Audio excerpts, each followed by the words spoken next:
Welcome to Podtendo, a Nintendo podcast, where they analyze, reminisce, and replay the glory of old Nintendo games.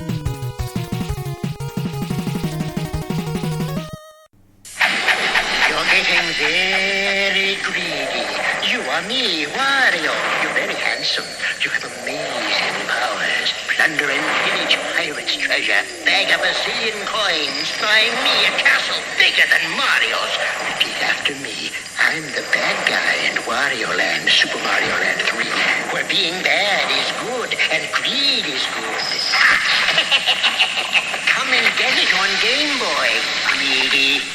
Hey guys, welcome to the Podtendo podcast, where we analyze, reminisce, and replay the glory of old Nintendo games. And specifically, we're doing that on this very special occasion, folks. Oh, it was spooky season last month. We got scareded psychologically and other types of scareded in Silent Hill. Now, it's going to be weird.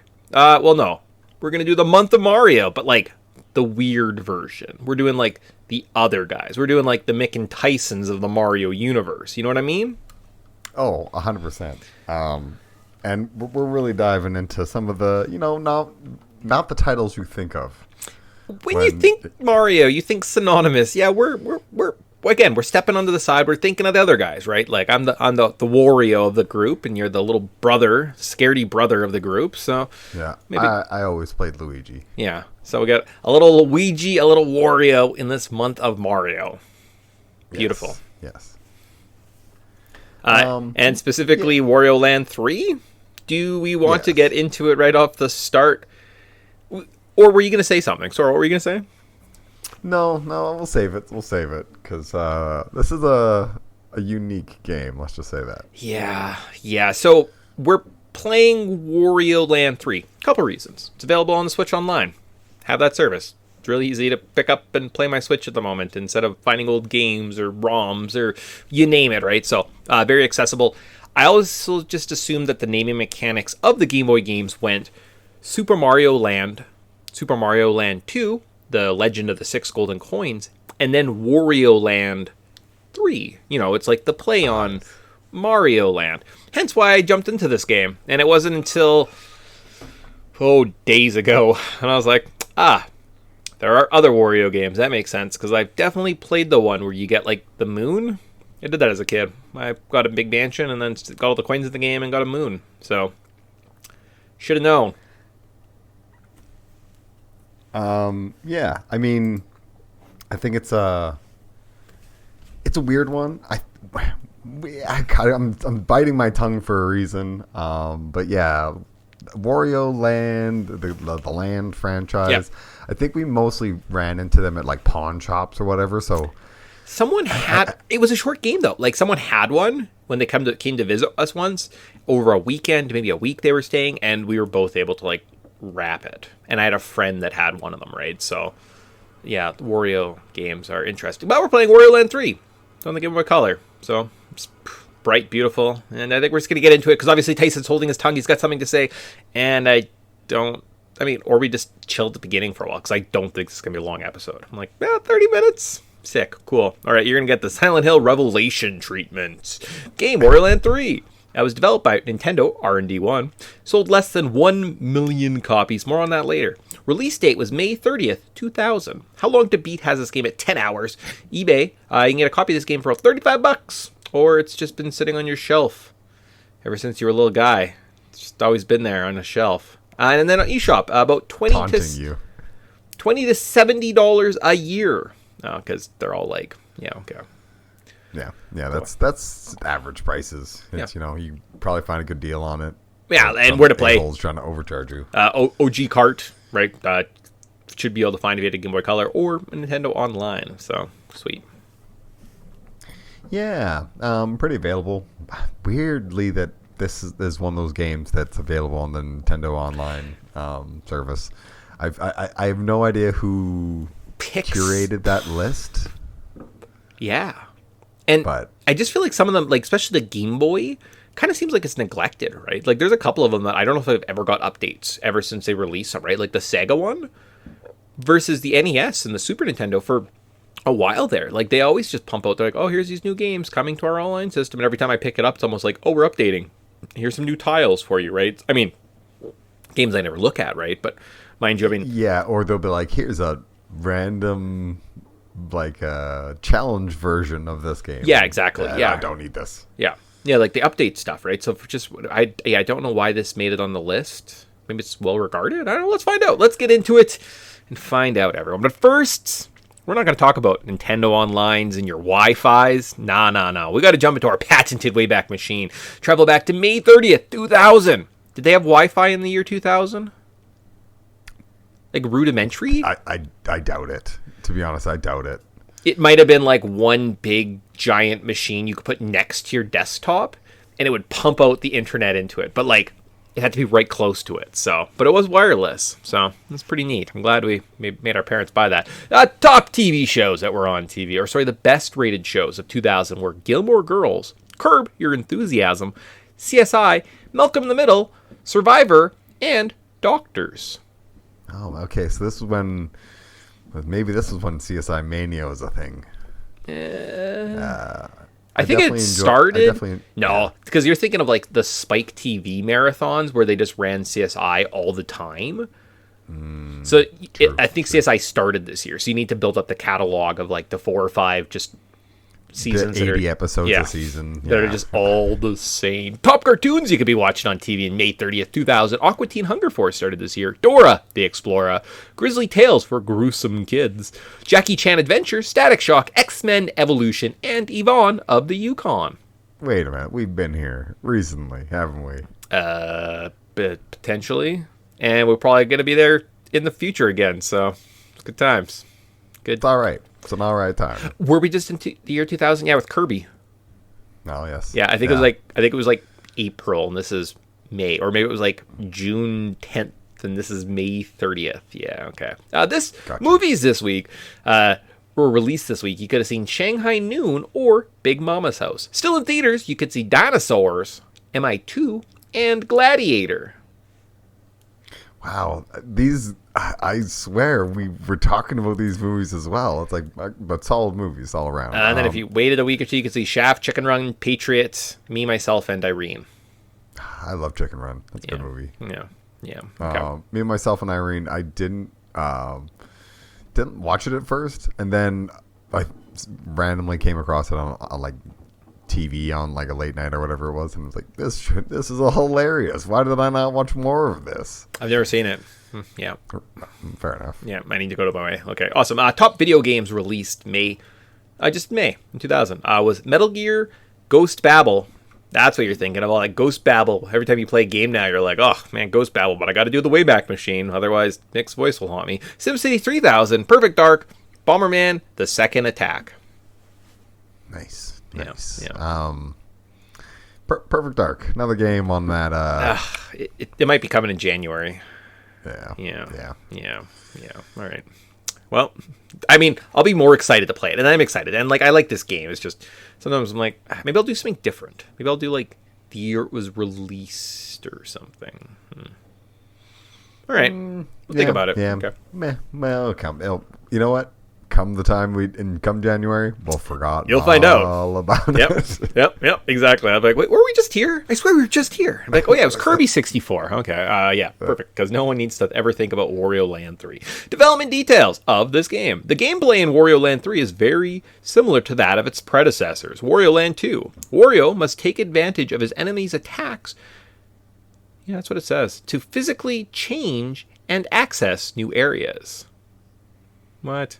For example, For example, if Wario eats a donut thrown by a certain enemy, he temporarily bulks up to twice his size, giving him extra protection against attacks and the ability to break certain blocks. While Wario will always...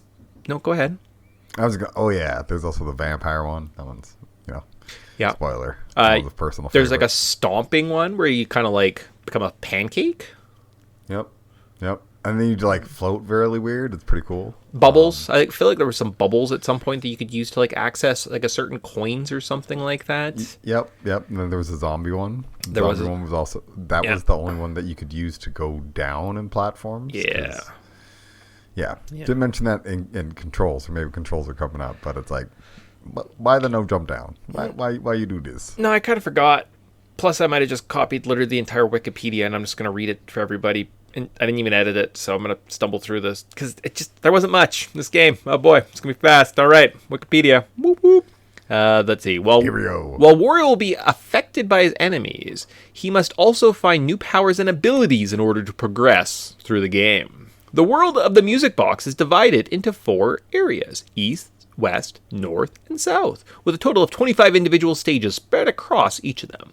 Each stage contains 4 treasures. That's 100 in total, each of which is locked in a color chest that can only be opened by the corresponding key. Plus, it laid everything out kind of neatly. I was like, well, it's just easier than explaining everything. The colors of the chests are in a approximate order that they are intended to be opened: gray, red, green, and blue. The order is not fixed, although the game provides hints as the next stage to travel to and the next treasure to obtain.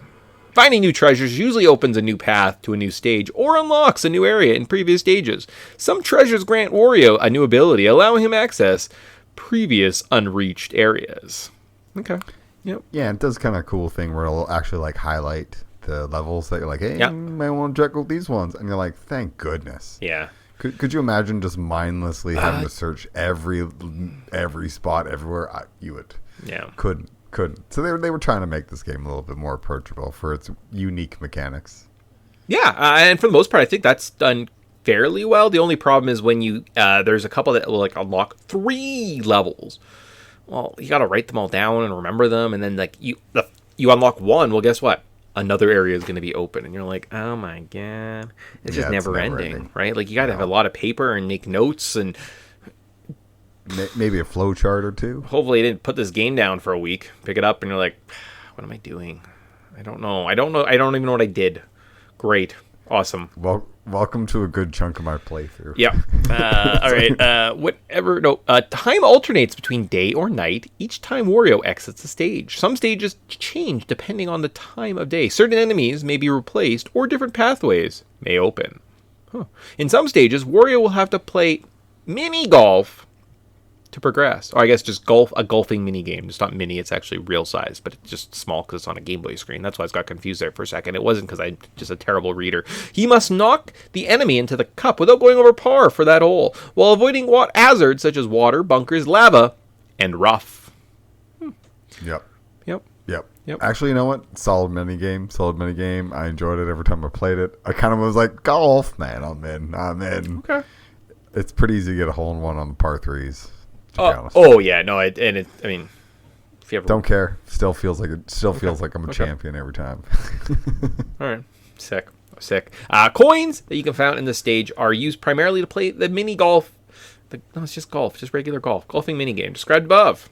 You can have 999 coins total, and that's it. Other game you needed them for treasure. This one, just to golf. No baby. In addition, 8 music coins are hidden in each level for Wario to find, and if all 8 are found in each of the 25 stages, an extra 4th golf hole will be available to play.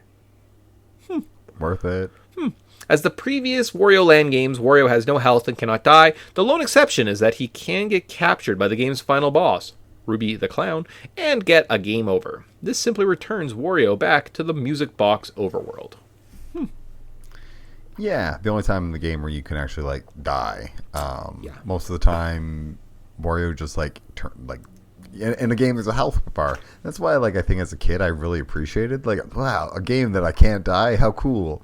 And then I got frustrated because I was confused and lost and had a dumb little kid brain that I could not solve the puzzles. Yeah. Or remember where I need to go. So yeah. I feel like it was a lot of starting over the beginning of this game. I've seen this beginning 1,000 times. Yep. Wario Land 3 received highly positive reviews upon release. It has an aggregate score of 90% on GameRank based on 15 reviews, making it the highest rated game in the Wario series.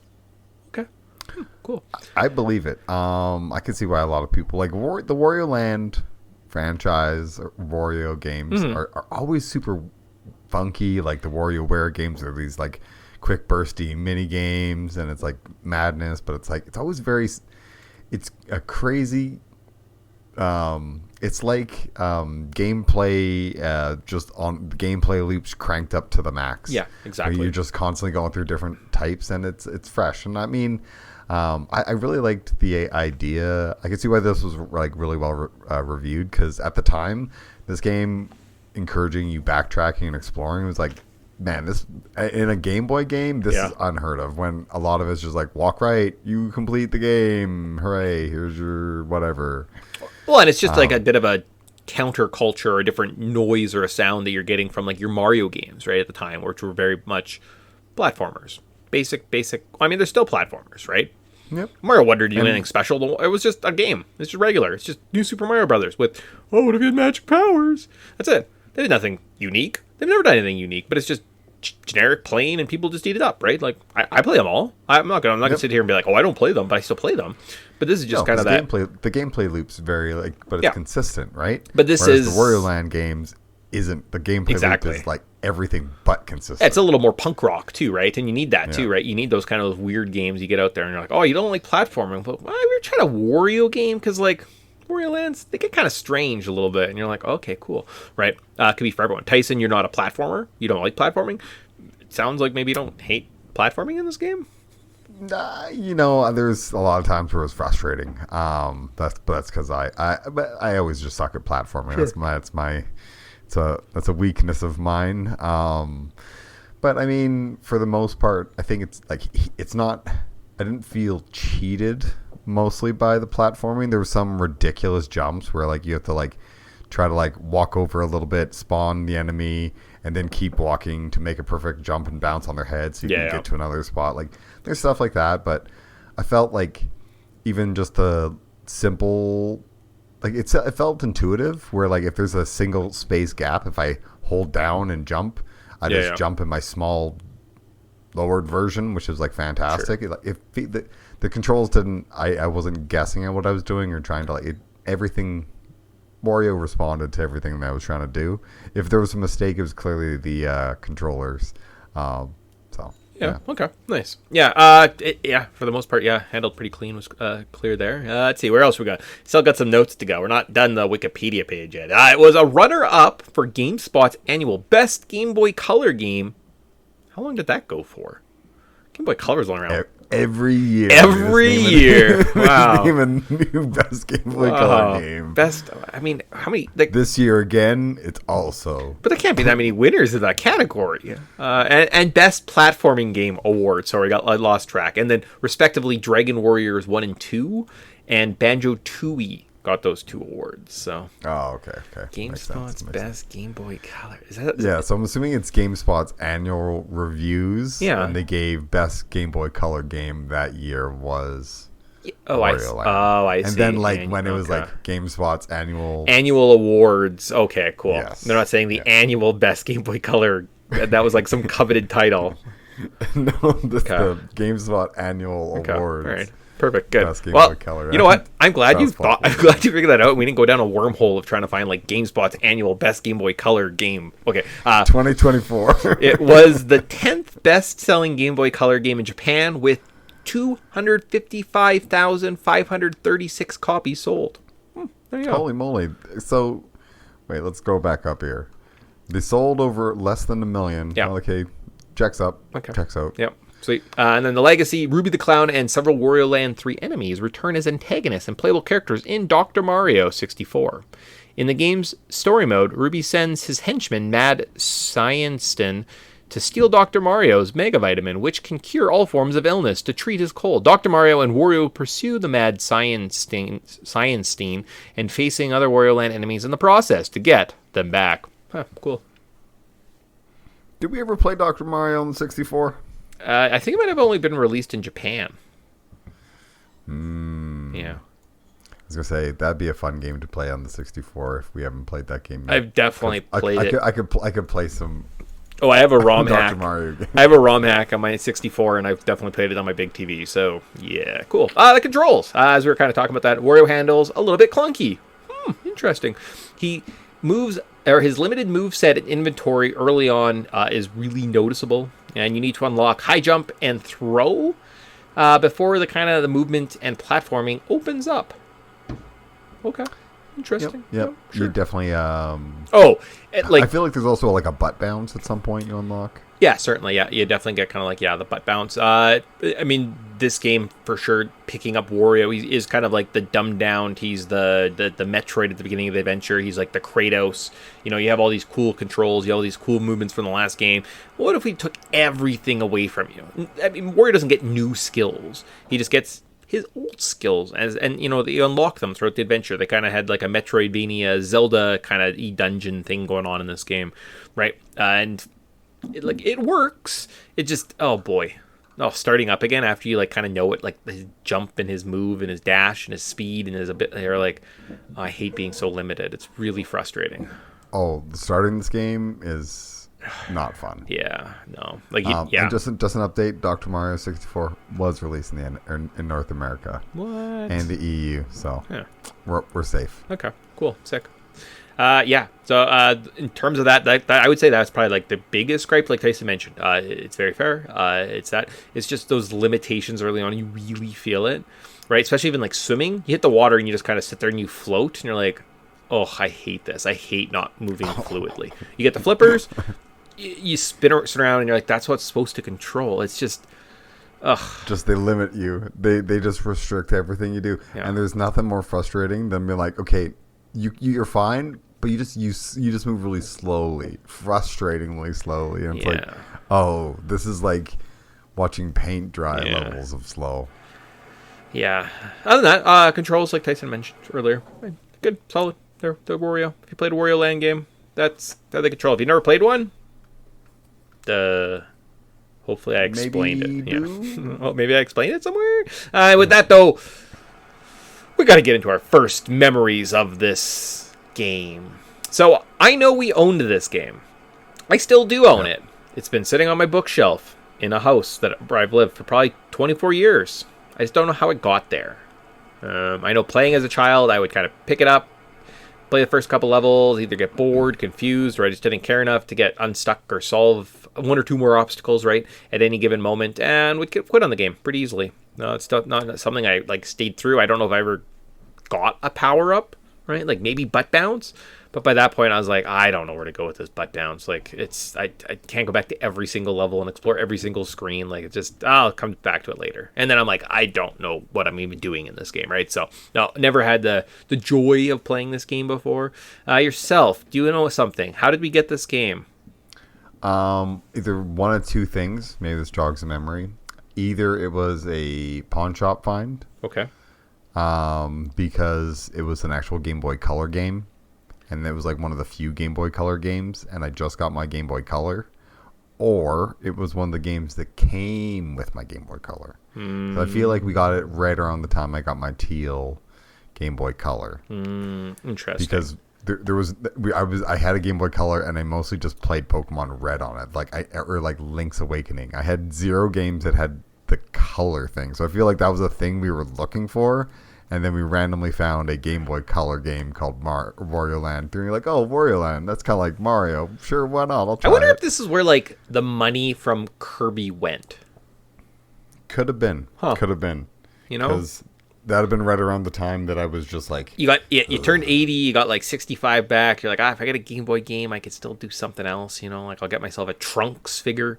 That'll make me fulfilled. Went to a pawn shop and was like, I'll be honest with you. I don't remember going to pawn shops that often. I remember going there a couple times. Yeah. I remember going there a couple times. I know we went once and we got Metroid. Yeah, that's. And then we went again and we got some other random garbage games. Maybe. Because I want to say that like there was an Aliens game that I was really going to buy and that I didn't buy, and I was sad about it. Okay. That's haunted me ever since. All right. Well, that's good. That's healthy. Story. Let's see what's going on with this game. Back from our sad reality. So it came somehow into our lives. We've owned it for a while. Woo, we beat it though. Well, at least I beat it, so can't speak for everyone. Story. One day while flying his plane over the woods until it runs out of fuel and crashes. Stranded, Wario then stumbles upon a mysterious cave where inside he discovers a strange music box containing a small world inside, sitting on a pedestal. When he goes to take a closer look, he is suddenly magically sucked into the box.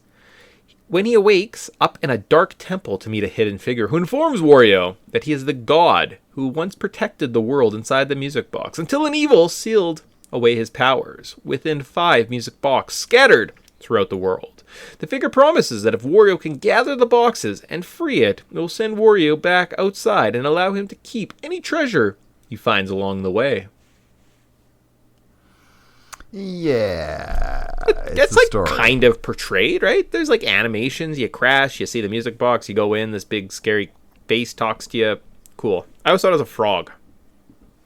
I could see that. Yeah, I didn't know it was a clown, but it's more terrifying as a clown. I didn't know until the end either. Yeah. So. Okay. Cool. So level notes. There's not a lot going on. I'm gonna read through this. We'll do a review. What else we got? Ending. Thoughts. Okay, there's still stuff. Okay, I thought those would be faster. It's fine. We're good. Level notes. Welcome to Wario Land 3, where you can pick levels on the level map. There are 4 different areas. Each stage has a unique theme, but they do not tie into the greater area as a whole. For example, there's no snow world, just a snow stage.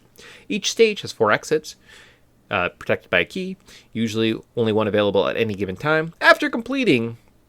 See, I read through most of this. Well, that's a shame. After completing the exit, you will unlock 1 to several new paths or levels or new areas in a level that you have previously visited. You need to follow a progression chart to accurately track your progression through the game. Like literally a picture. Like you have to go on Reddit and find this guy who made this picture. And you have to follow the picture, and it's like boxes that jump to other boxes. Bonkers. Yeah, somebody really worked through a flowchart on this one. They had to create a flowchart. They had to follow, like, because you can't read the scheme. It doesn't make sense. There's no walkthroughs. There's nothing online with this game. Like, it's a bit of a struggle to get through. So kudos to this man who, like, made this picture. Oh, baby, you saved my life. You need to collect lead overalls to hit harder, flippers to swim better, a helmet to smash blocks, a glove to throw enemies, and boots to help you jump higher before making it to the boss. Other unlockables include exploding bombs so you can access deeper parts of a tree, or playing a flute to awaken snakes and pots so you can access higher areas. And the boss of the game is the Crimson Clown. You have to knock down his hands and then throw him at his nose to beat this game. Yeah, not too hard once you kind of know what the pattern is. Sure. There's a few bosses kind of scattered amongst the levels. Yep. And I mean, I like the game's kind of built around like go collect all these different like get a key, get a box, get a key, get a box. And I mean, some of them are fun, some of them are actual like usable ones. Some of them were kind of just like jokey ones. Like I'm looking at the list now. Like one's a UFO, one's a luxury car.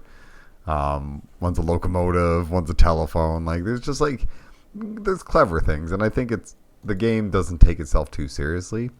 And I think it for such limited space, man, they gave you a lot of content. Oh, certainly. Yeah, no, reusing assets, creating other unlockables, right? Just having modifications in areas.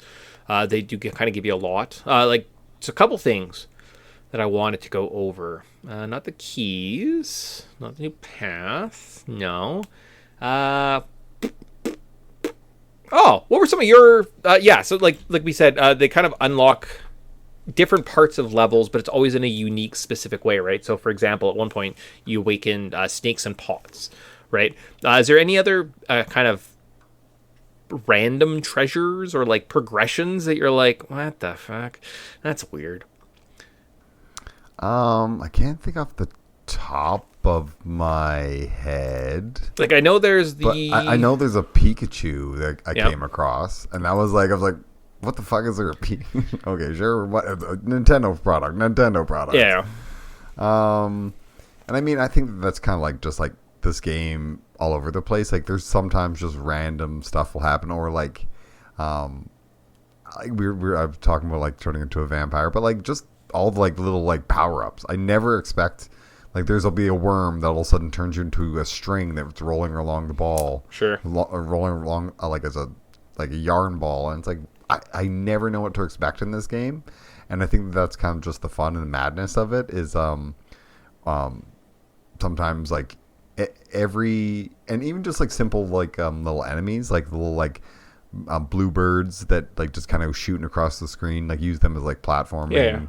The little arrow nose basic guys, like you end up using them as projectiles. So like every enemy in the game almost is like kind of well thought out too, which is really really neat. Or at least they try to do funny things.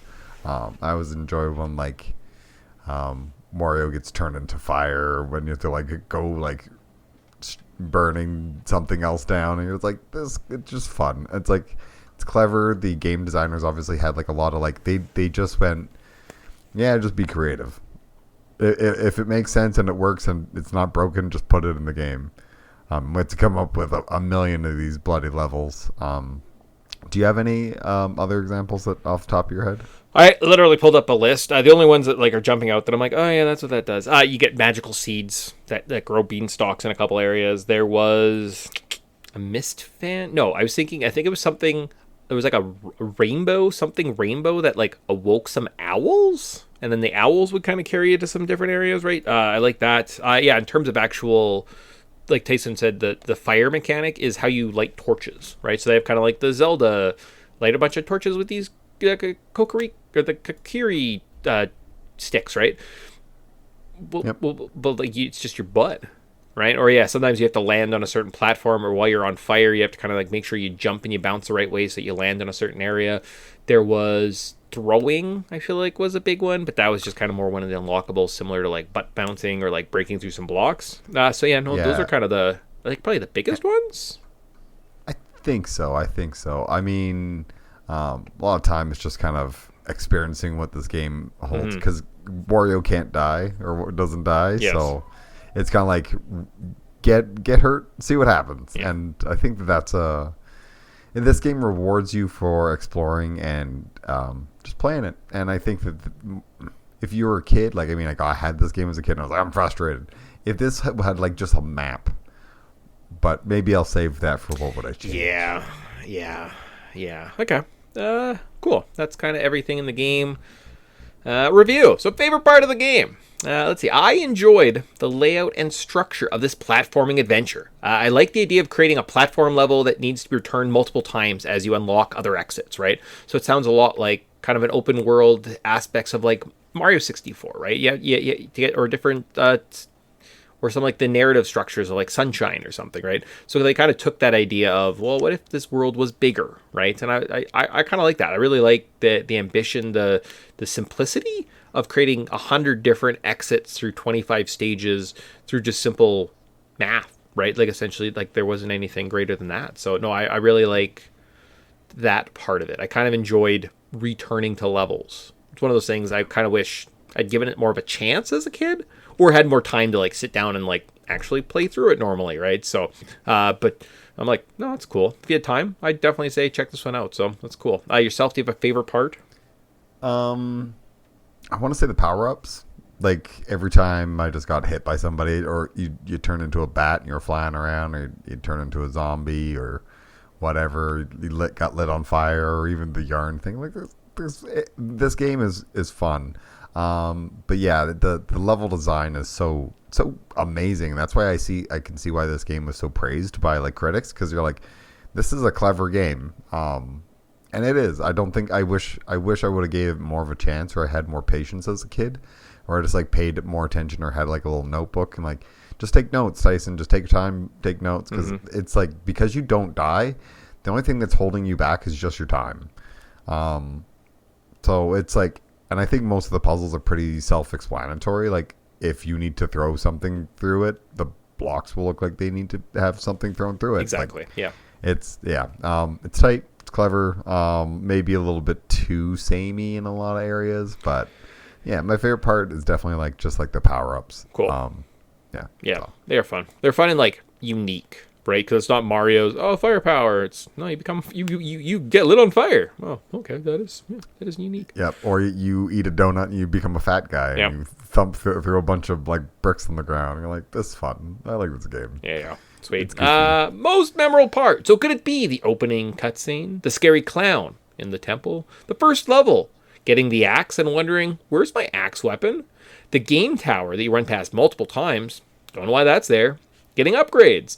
The flashing light that indicates the forward path after you defeat a level. A particular item that you get when you beat the level, the final boss, or the save screen. Yeah, I think for me, now that I've played it again and it's kind of fresh in my mind, I think the thing that just stands out is levels. Like, I never understood how this worked as a kid, so now to like actually like play through it and kind of understand how this game actually like functions as a game, I'm like, this game is smart. If I wish I would have been my age when I discovered this game, because I think I would have had a lot more fun with it.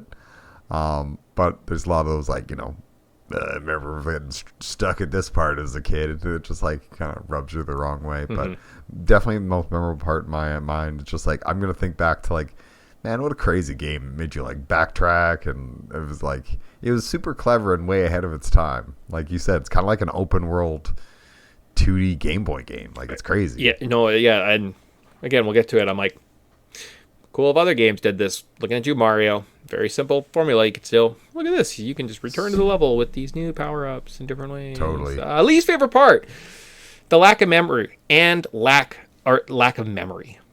This game should, no. Lack of menu and lack of conveyance. So if you put this game down or restart it, you have zero idea what the hell you're doing. You're like, what? Like, you put the game down, you might as well just play from scratch because you don't know what's going on. That's fine, but you have to like, you made me like write everything down, and I have to like make like levels, and I have to like make like a map or something to keep track of areas, because kind of all just looks the same because it's a Game Boy menu overworld screen. Like, I don't know what stage that was. Like, I don't know the name off the top of my head, right? So like you said it or something like that, right? Screen. Yeah. World 4-2, describe it. Oh man. Right. There's not even a name. It's not like Snowbird or like whatever. If there was just a system. No, I think there is a system later where you can get like a magnifying glass which shows you which treasure chests have been found on the overworld.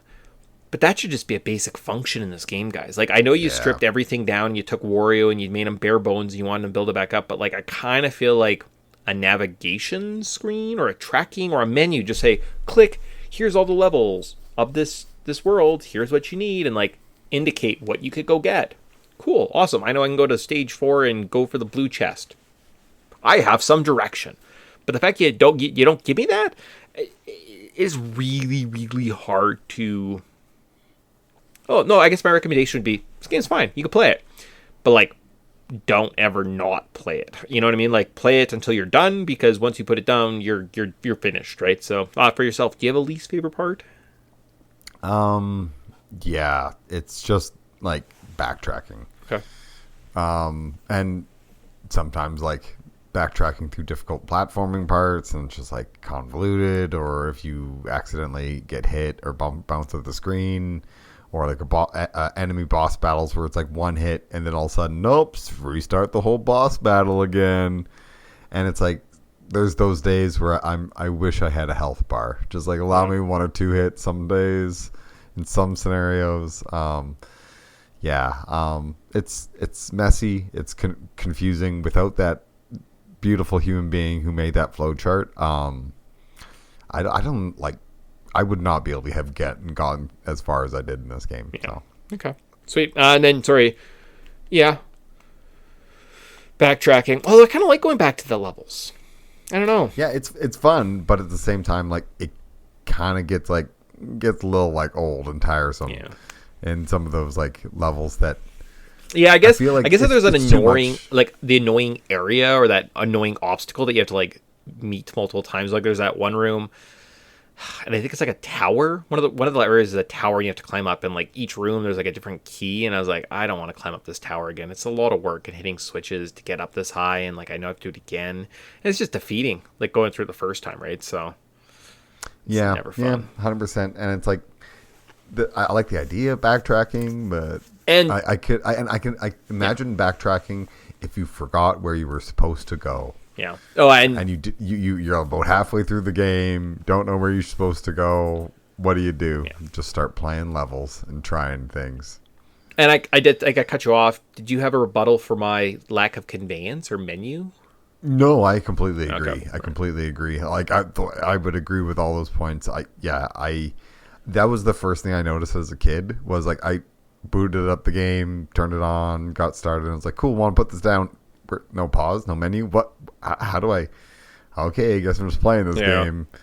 It was very much like I'm not used to games without menu, and I'm one of those people that I like tracking. Like I play Assassin's Creed games. I if you want to give me a dot on a map in a massive world, I will be so thankful of you. Yeah, exactly. Imagine like that. Assassin's Creed just out to menu. And you'd be like, that's the toughest game in the entire world, huh? Criticism. How terrible Wario controls before you start unlocking his power-ups. Like I said, it's just kind of clunky. You played Wario 1, you played Wario Land 2, and then you're kind of you're depowered. Oh, it's just it sucks. I know we need that to build up our character, but maybe he could learn new things too.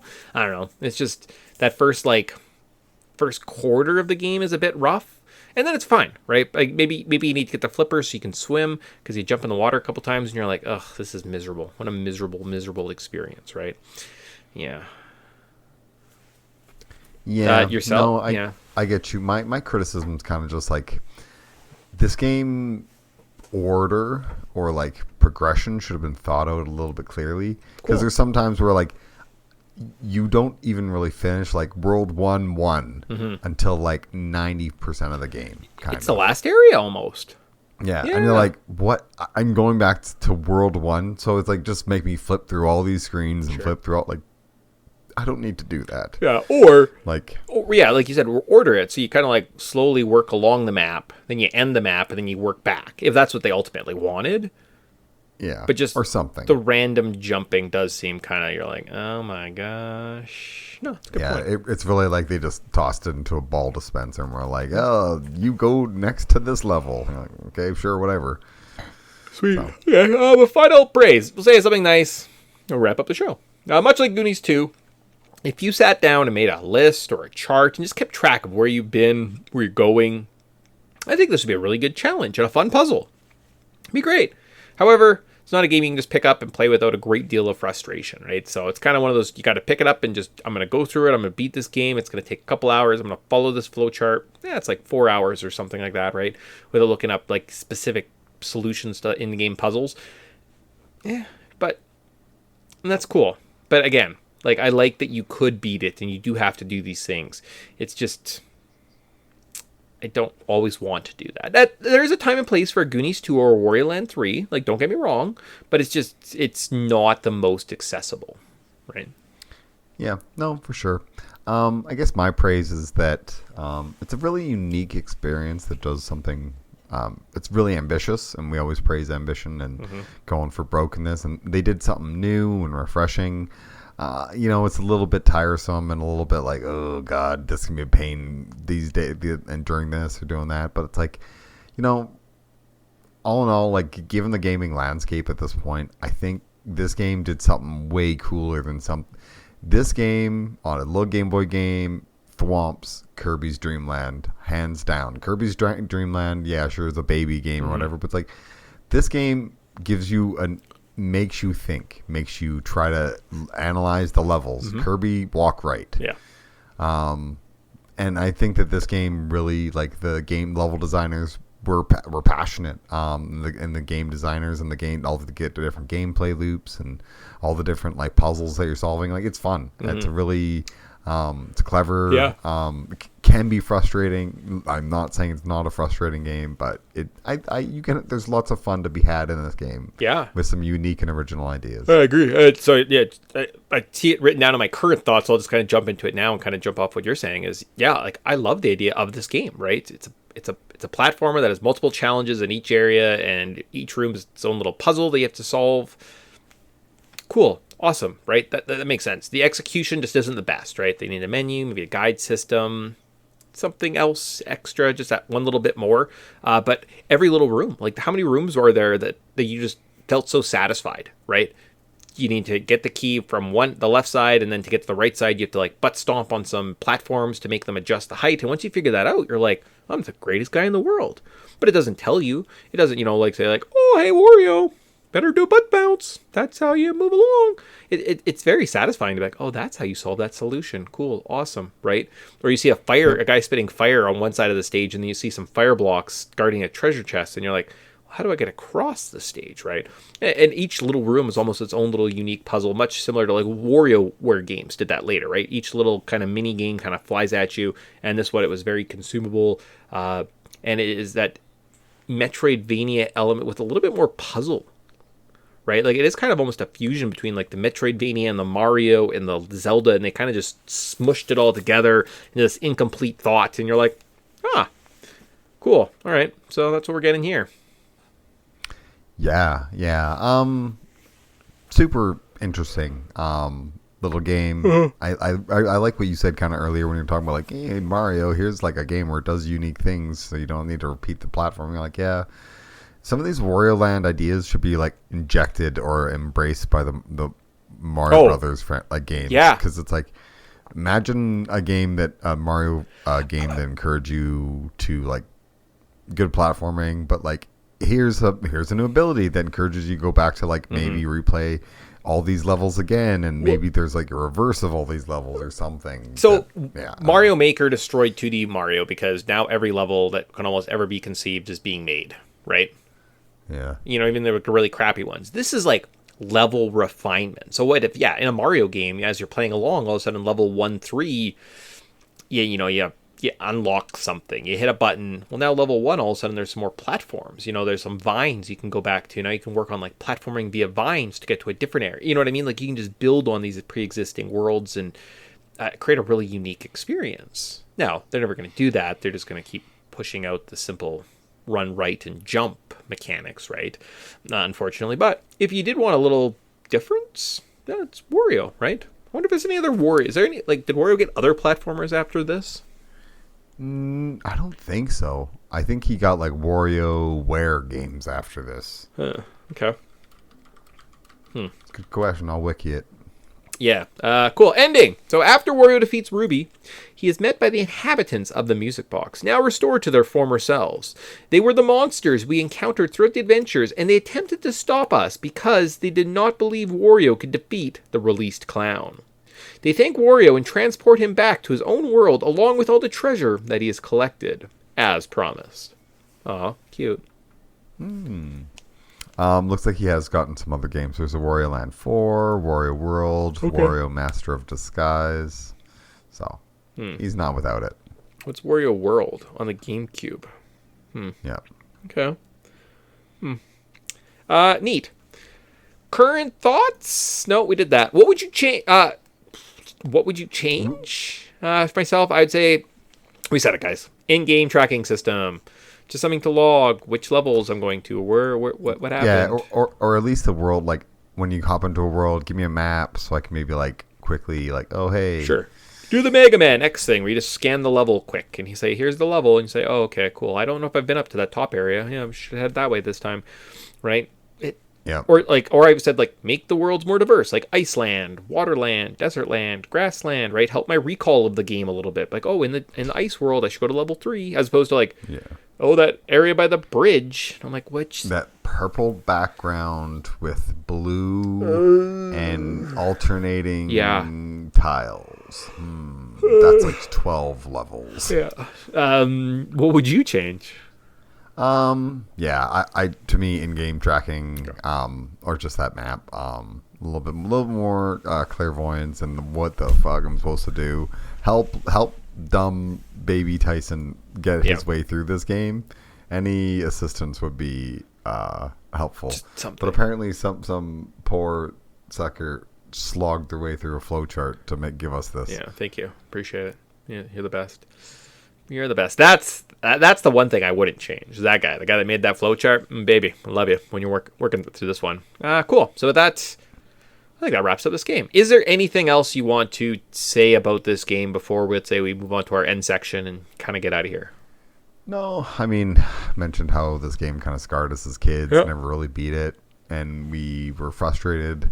But I think we had an interesting time. It's a different spin on our usual Mario game. Instead of playing like a Mario Sunshine or something, we decided to do something more fun. And I think Wario is a unique franchise that we definitely maybe need to take another crack at. but maybe not right now. No, absolutely. And we'll come back to it. And like, I'm actually glad we got to this game, right? I don't have the same ownership of Wario Lands 1 and 2, right? Like, I may have beat 1 or 2 of them in the past, right? So the fact that I've never beat this game and I owned it, and it's that kind of that shared experience we have, yeah, no, absolutely glad that we hit this one on the podcast, and well, it's a good experience, right?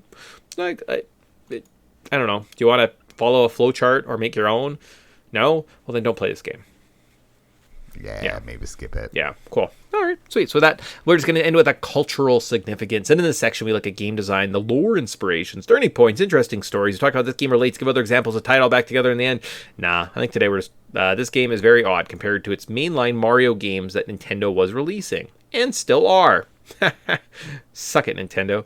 They got a bit more carefree and built a more interesting gaming experience due to Nintendo not watching them as closely. Today, I'm going to tie in 8 video games that have the strangest spin-off titles as per thegamer.com. Okay, cool. Oh yeah, Okay, there's one in here actually I'm kind of interested in. Okay, so number 1 is Konami's Crazy Racer. So race as or against all of the gaming mascots, from Gray Fox to Mystical Ninja to Dracula. That sounds amazing. Yeah, it I does. love like the little kart racer game, so there was fun. What the hell? Number 2 is Mario's Time Machine. So they use the art style of Super Mario World to try and teach you history. Oh, I had a friend who had this game as a kid, and we'd always try to play it, and I was always so confused. He could get about halfway through it. Okay. But that's only because he's like, yeah, I apparently had to learn all these facts to play this. Well, game. like some of it's a mess. factually inaccurate. Yeah. Yeah. Okay. Sweet. Awesome. It's a mess.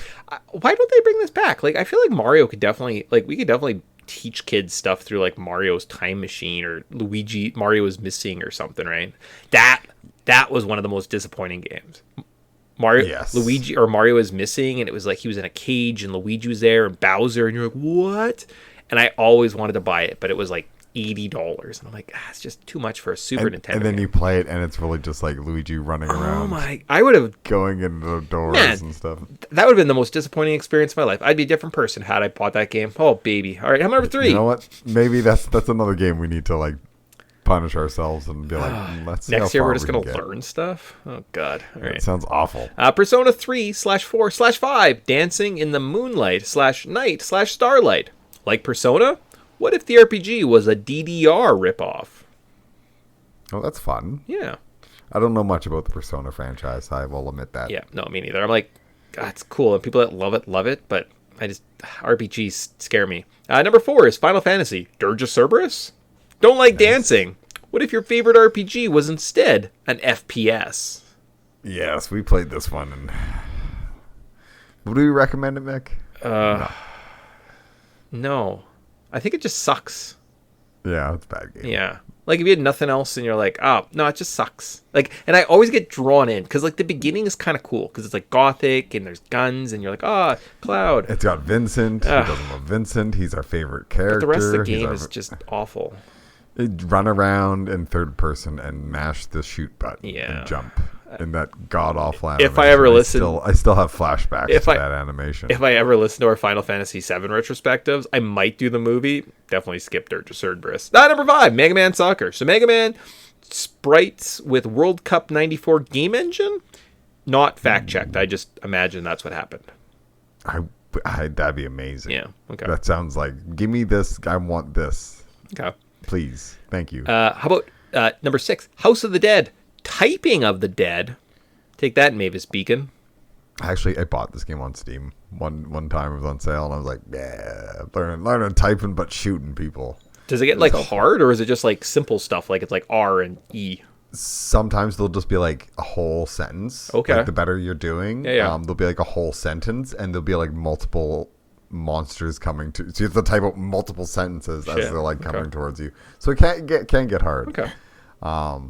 But like, yeah, that one, the better you do, the harder it gets. Unfortunately. How about number 7, Pokemon Conquest? So it's a spin-off of the Nobunaga's Ambition games, which are historical interpretations of real battles spearheaded by the 16th century warlord Oda Nobunaga, but with Pokemon. And yes, it's little Pokemon reenacting battles, apparently. I've never heard of this. Right? I was like, oh, that sounds... Did it get released in North America? North America released Japan or June 18, 2012. Huh.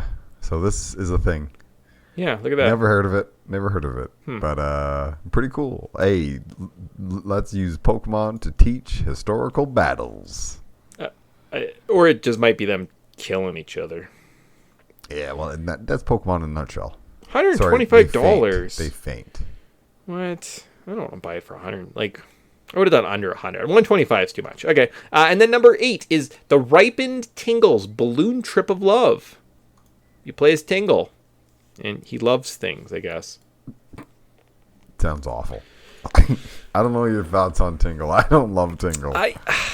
Yeah, no, I don't. I just don't care. Like, it's not that I just apathetic towards him. It's not like I hate him. I just don't care. So yeah, it's like if he's in the game, you're like, fine. Yeah, cool. Yeah, I guess you could look at my maps, Tingle, but that's about all I care about for you. So there you go. So there is, and this is kind of weird. Like if you're looking at Mario, Wario's definitely the weird spin-off game. So what are other kind of weird Mario spin-off games we can find ourselves in this month? Yeah, we'll see. I can't wait to see what Mario's next adventure is in our next podcast. Sure, it'll be a good time. The only thing I'm sad is somehow we didn't tie it into Scary Spooky Month. Yeah. Well, you know what?